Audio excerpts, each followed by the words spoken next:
14,000 jobs, and when you factor in the ripple effect of 4 or 5 or 6 times that, you're talking about 50, 60, potentially 70,000 jobs lost in communities like ours that have seen a 30-year decline in manufacturing.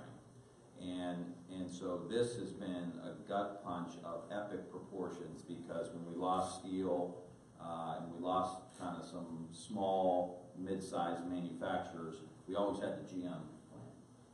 We always had the GM plant. And so this hits home to so many families, and there won't be a neighborhood, a church, a Little League baseball team, a booster club that will not be a school district that will not be affected by the loss of this plant in our community. And what we're trying to say here, I think collectively, is that this has been going on for 30 to 40 years in our country, and we have been sold a bill of goods on tax policy, as Congresswoman Dingell just said, where if you cut taxes for the wealthiest people in the country at a time of maximum profits, that somehow is going to trickle down into the communities that we represent. And this has been a bunch of baloney. And this Congress just doubled down on fraud economic policy. And who always has to bear the brunt of this is the worker. Pensions go, factories close, wages are stagnant. There's always some damn excuse about why it happens. And we need to reset our economic policy in the United States and put workers right in the center, and then build the economy around that.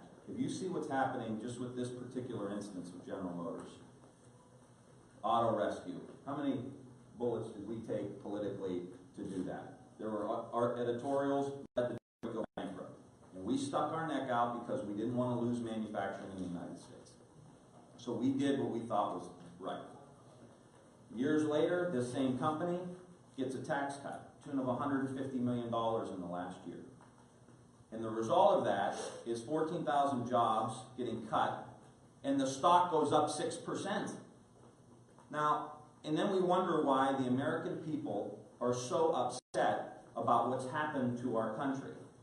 And we have an obligation here in Congress to reset our economy and reinvest back into these communities and help these companies grow. Now, we're in a predicament here because you'd love to just bash General Motors, but we got a lot of people who are getting their pensions from General Motors.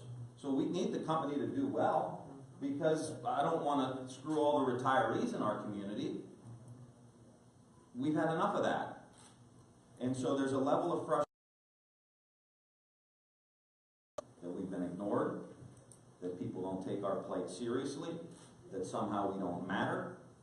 And I think we're here to say collectively, we're going to take the bull by the horns here, and we're going to reset economic policy so that the worker and their families are front and center. Tim, tell what they said after the third shift. The second shift, so you mentioned the second shift went down to the new car that went down to Mexico.